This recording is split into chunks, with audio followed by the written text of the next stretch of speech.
নমস্কার বন্ধুরা, গীতা রান্নাঘরে নতুন একটা পর্বে আবার সবাইকে জানাই স্বাগত। আজ আমি রান্না করব ফুলকপি চিংড়ি। এই ফুলকপি চিংড়িটা বানানো খুবই সহজ আর খেতেও খুবই ভালো লাগে। তো আমি প্রথমেই ফুলকপিগুলো কেটে নেব। দেখুন বন্ধুরা, ফুলকপি নিয়েছি এখানে আর চিংড়ি মাছ নিয়েছি। এই চিংড়ি মাছটাকে কেটে নেব, ফুলকপিটাও কেটে নেব। চিংড়ি মাছটা দেখুন কত বড় বড়, বাজার থেকে কিনে এনেছি। দেখুন বন্ধুরা কত বড় বড়। এই চিংড়ি মাছ দিয়ে ফুলকপি চিংড়ি তৈরি করব। তার জন্য প্রথমে আমি এই ফুলকপিটা আগে কেটে নেব। কাটার জন্য একটা বটি নিয়েছি। ফুলকপিটাকে এইভাবে আমি ছোট ছোট করে কেটে নেব।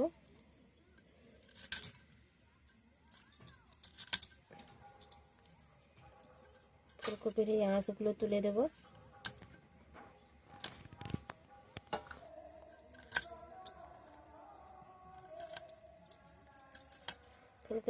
ফুলকপি আমার কাটা হয়ে গেল। এবার জল দিয়ে ধুয়ে নেব। এবার আমি চিংড়ি মাছগুলো কেটে নেব।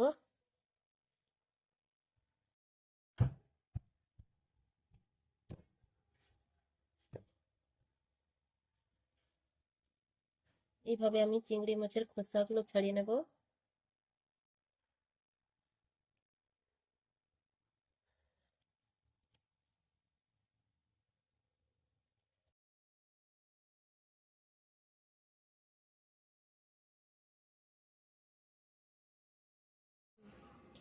চিংড়ি এই যে সুতোর মতো অংশ, এটা বের করে দিতে হবে।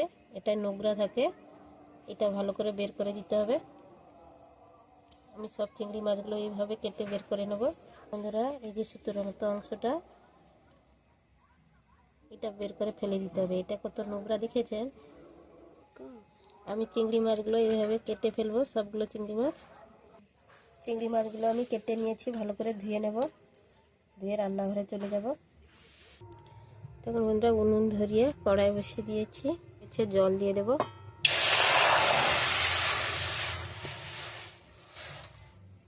ফুলকপি ধুয়ে নিয়েছি, তার সঙ্গে কিছুটা আলু নিয়েছি।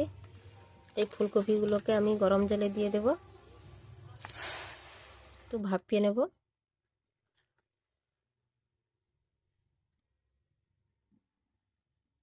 আর গরম জলে শুধু ভাপিয়ে নেব, সেদ্ধ করব না।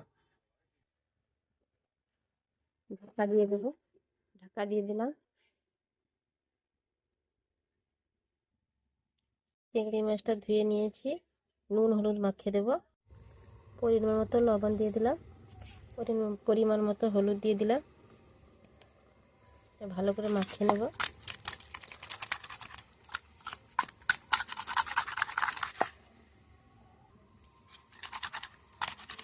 চিংড়ি মাছগুলো মাখানো হয়ে গেছে। ঢাকা খুলে দেখে নেব।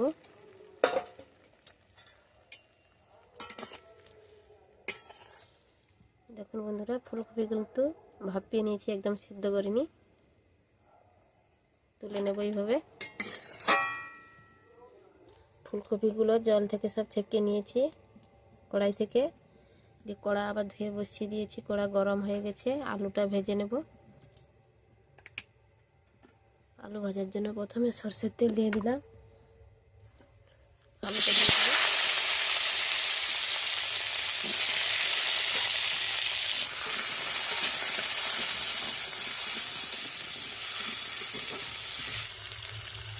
আলুতে পরিমাণ মতো লবণ দিয়ে দেবো।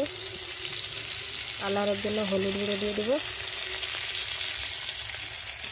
আলুটাকে ভালো করে লাল লাল করে ভেজে নেব।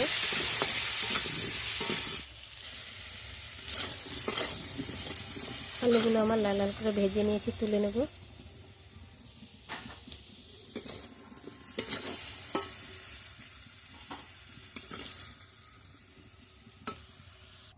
আলুগুলো সব তুলে নিয়েছি।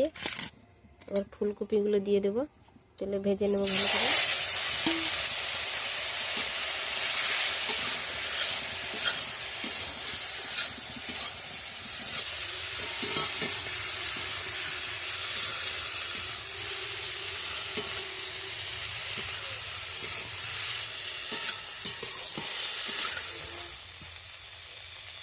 ফুলকপিগুলো ভাজা হয়ে গেছে, তুলে নেব।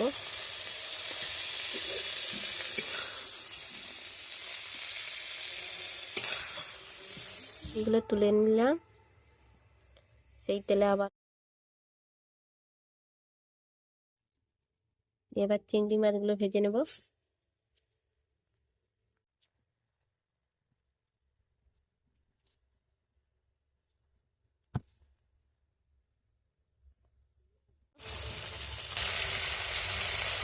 চিংড়ি মাছগুলো এক পাশ হয়ে গেছে, উল্টে দেবো। চিংড়ি মাছগুলো কিন্তু বেশি ভাজবো না, বেশি ভাজলে চিংড়ি মাছ খেতে ভালো লাগে না, হালকা করে ভাজবো। এক পাশ হয়ে গেছে, উল্টে দিলাম।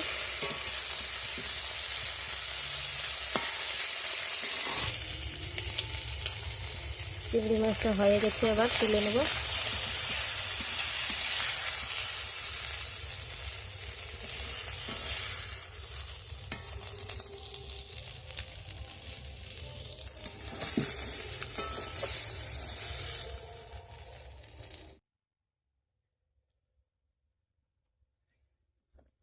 চিংড়ি মাছটা তুলে নিলাম। কড়াইতে সর্ষের তেল দিয়ে দেবো।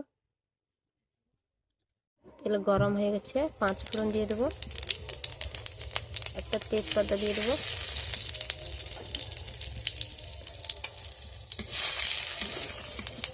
পেঁয়াজ কেটে নিয়েছি কুচি কুচি করে দিয়ে দেবো।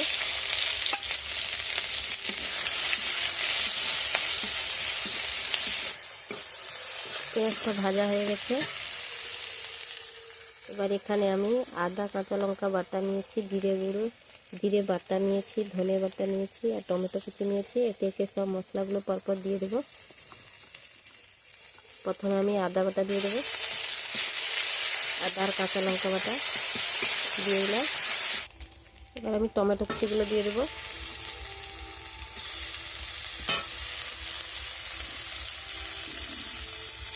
টমেটো কুচি দিয়ে দিয়েছি, টমেটো কুচি গলে যাওয়ার জন্য একটু লবণ দিয়ে দেবো। লবণটা দিয়ে দিলে টমেটোটা তাড়াতাড়ি গলে যাবে।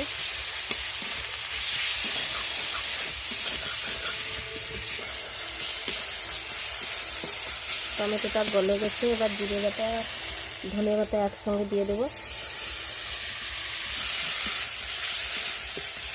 হলুদের গুঁড়ো দিয়ে দেবো।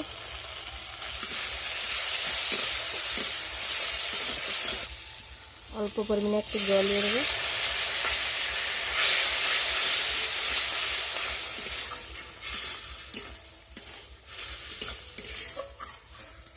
মশলাটা আমি ভালো করে কষে নেবো তেল ছাড়া পর্যন্ত।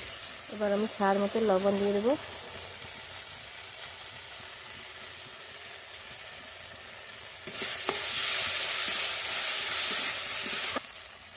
মশলা কষানো হয়েছে, তেল ছেড়ে দিয়েছে।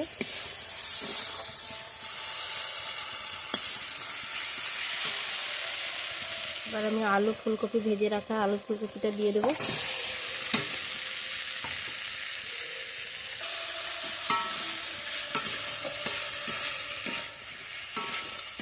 ভালো করে কষে নেব। ফুলকপি চিংড়িটা খেতে খুবই অসাধারণ হয়, বড় থেকে ছোট সবারই পছন্দ হবে। ফুলকপি আলুটা কষানো হয়ে গেছে, এবার জল দিয়ে দেবো।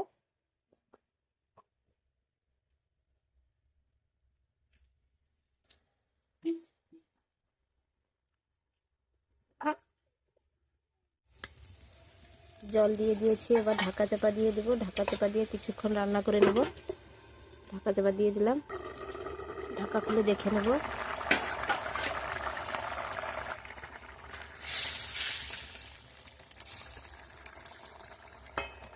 আলুগুলো সেদ্ধ হয়ে এসেছে, ঝোলটা ফুটে উঠেছে। এবার চিংড়ি মাছগুলো দিয়ে দেবো।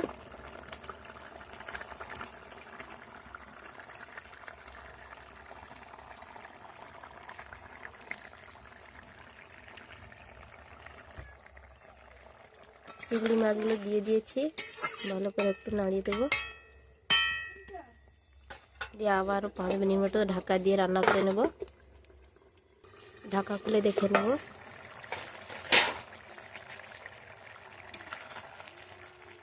তরকারিটা হয়ে গেছে, আলুটা সেদ্ধ হয়ে গেছে। এবার উপর থেকে একটু গরম মশলা দিয়ে দেবো। গরম মশলার গুঁড়ি দিয়ে দেবো। গরম মশলা ছড়িয়ে দিলাম।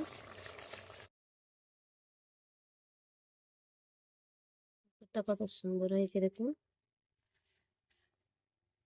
এইরকম ঝোল রাখো ভাতে খাওয়ার জন্য। আপনারা যদি রুটি বা পরোটার সঙ্গে খেতে চান তাহলে আর একটু ঝোল মেরে দিতে পারেন। এই ফুলকপি চিংড়ি রেসিপিটা যদি ভালো লাগে তাহলে আমার পাশে থাকবে। তো সহজে বানিয়ে ফেললাম ফুলকপি চিংড়ি এই তরকারিটা। আপনারা একবার এইভাবে বানিয়ে খাবেন, দেখবেন কত সুন্দর সঙ্গে কিংবা রুটি পরোটার সঙ্গে। একবার বানিয়ে দেখবেন। যদি আমার এই রেসিপিটা ভালো লাগে একটা লাইক করবেন, কমেন্ট করে জানাবেন এই রেসিপিটা আমার কেমন হয়েছে। আর আমার চ্যানেলটাকে সাবস্ক্রাইব করে আমার পাশে থাকবেন নতুন নতুন ভিডিও পাওয়ার জন্য। তো এই তরকারিটা আমি ঢেলে নেব। তরকারিটা আমি ঢেলে নিয়েছি, দেখুন বন্ধুরা কত সুন্দর হয়েছে, কালারটা কত সুন্দর হয়েছে। বন্ধুরা আজকে এই পর্যন্ত, আবার আসবো একটা নতুন ভিডিও নিয়ে। সবাই ভালো থাকবেন, সুস্থ থাকবেন।